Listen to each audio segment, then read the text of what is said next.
Hey guys, welcome back again. I see more new subscribers, always great. Today, since the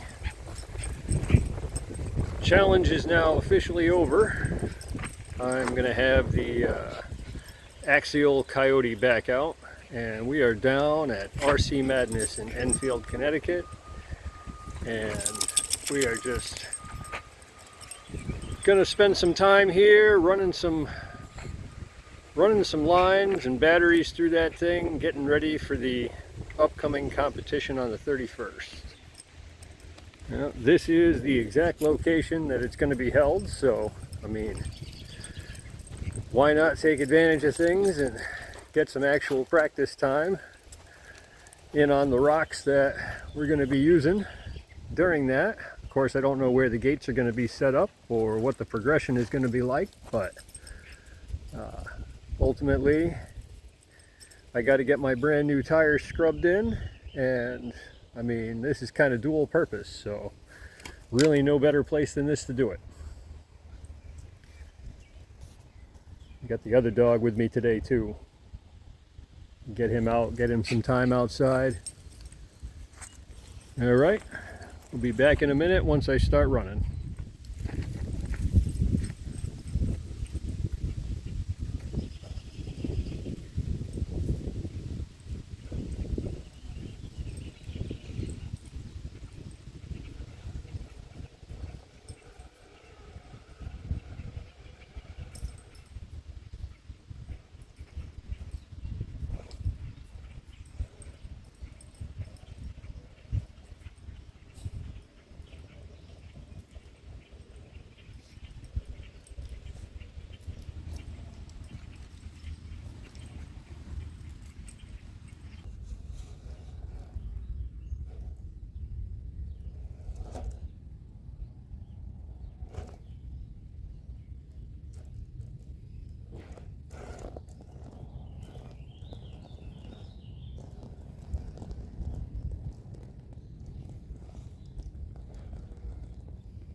Come on.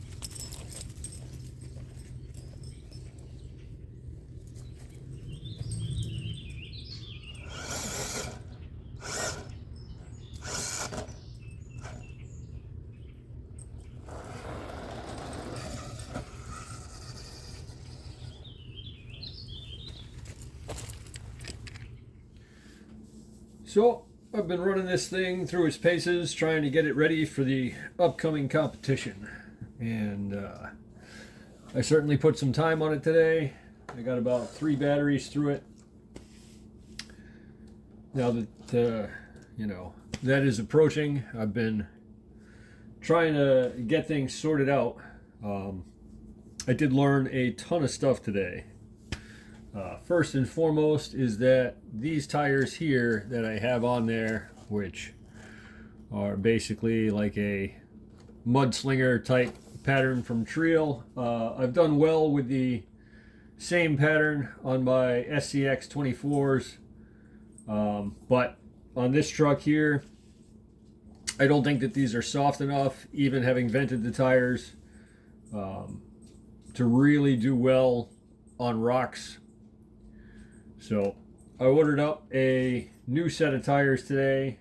They're not Pro lines, but they're in that like same kind of Hyrax tread pattern. I'll throw those on, and we'll see how those do. The new steering servo that I put in from 9 iMod there is definitely an upgrade. Strength wise, it is superior to the previous one. There's no question. The stock servo that I took out of this is about 16 kilogram, I believe. This one here is at least labeled as 35. So I mean, you should see a pretty significant difference in performance there, and you do. Like getting bound up on the rocks and stuff, I definitely had an advantage with that in there. How long it's going to last, I don't know. Like I said, this is not one of their higher end offerings, but it also wasn't their higher end price tag either. So, there is that. The way this thing is set up right now, it definitely seems like adding the wheels with the iron rings so you get a bunch of weight down low on all four corners has really helped out in places like, descending down slopes. It makes a big difference. Before the back end used to like pop up once you got to a certain angle coming down, and now like it is awesome on the downhill stuff. Uphill, because of the tires, like these are great in the woods, dirt, mud, that kind of thing. Actually trying to rock crawl with them is not nearly as impressive. They just don't get the traction on the rock surface that you need. They're not, like I said, they're not soft enough to really squish and conform and grab onto that surface. And so, it's all a learning experience. The winch, I did not actually try out the winch today. I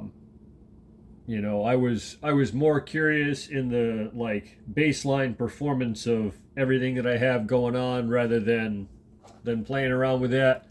But what I did notice is that periodically you can see how there's like a loose loop here. This thing tends to unspool a few inches, and I'm going to have to, try out some means of attachment by which you see a lot of these guys in the competitions and stuff where they have it come up and over the body and hook onto the back somewhere. And it looks like they're utilizing some sort of like a hair tie or something like that has some stretch to it. And, I assume that naturally what that's for is not only do you have like a large loop to hook onto, but the stretch allows you to unhook it without actually powering up the vehicle with a battery, because you can't put one in until the body comes off. And so it allows you to leave it hooked in the same place and do that as well. I'm going to try just the tires, although I do think that some brass up front to keep those front wheels planted would also help out quite a bit in the climbing.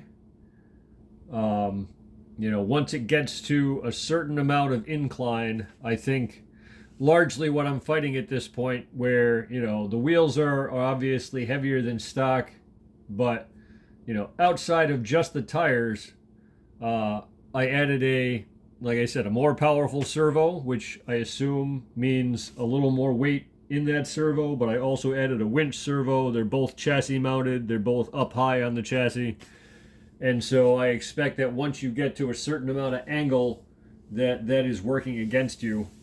And so ultimately, a brass front diff cover or some like brass knuckles or portal covers or something of that nature, something that puts non-rotational, unsprung, low mass into this front end, I think is going to be a big key to really making it more successful.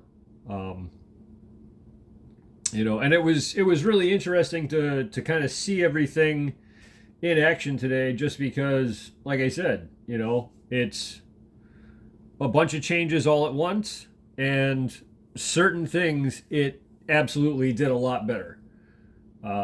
Certain things it actually did worse. Like I said, the ability to climb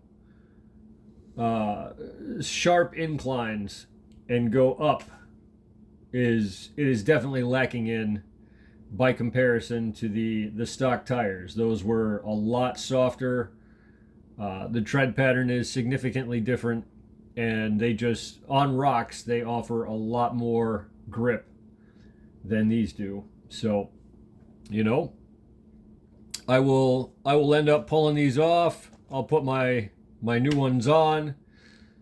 I'll have to make time to, get those scrubbed in, so I'm not trying to run brand new tires, on their first time out going into a competition.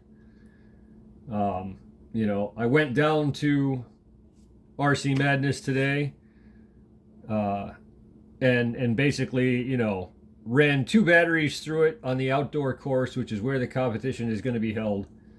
And I did take the motor temp. In a previous video, I had said that this is not really my ideal trail truck because of the added weight and everything else. And, at this point, I stand by that in the sense that today was only like a 70-degree day versus, the last day I was out with the trail runner, which was 95, 96. And the trail runner motor stayed around 107 for a max temp.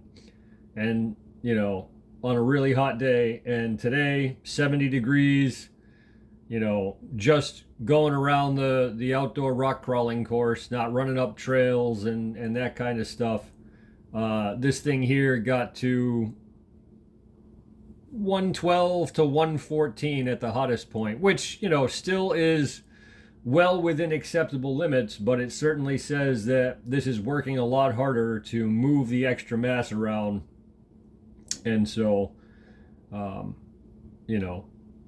that is going to continue. Like I said, I plan to leave these wheels on. I had some thoughts about getting like the aluminum center rings and swapping out just the backs, so I had the weight bias there, but having that weight down low in the back has really improved its ability to go down nose first without having the back end want to pop up and come over. And so I like having that extra weight back there. I might switch out to those aluminum center rings, in exchange for a brass diff cover or something else out back that, keeps some weight back there and keeps those wheels planted on the downslope. But for right now, I'm not trying to just spend my way out of, any and all problems. I'd like to kind of pick away at stuff in a sort of a methodical progression and see, I make this change, I get this result. I make this change, I get that result, kind of deal. And, pick away at it with some sort of a plan and ideas that hopefully make sense. But one thing at a time. I got some driving footage, so you can see exactly what the performance looks like, and certain parts of it are better than others. And ultimately, as these tires got more and more scrubbed in, they got better and better at doing things, but they never got to a point where I was like, yep, these are going to work out great for me. This is what I should be running when I go and try and do this stuff. And so we'll try this next set out. They're a radically different tread pattern, but they're a very similar size. And so I'm not going to lose any ground clearance or anything like that switching over. But enjoy the driving footage. As always, have a great day. We'll see you next time.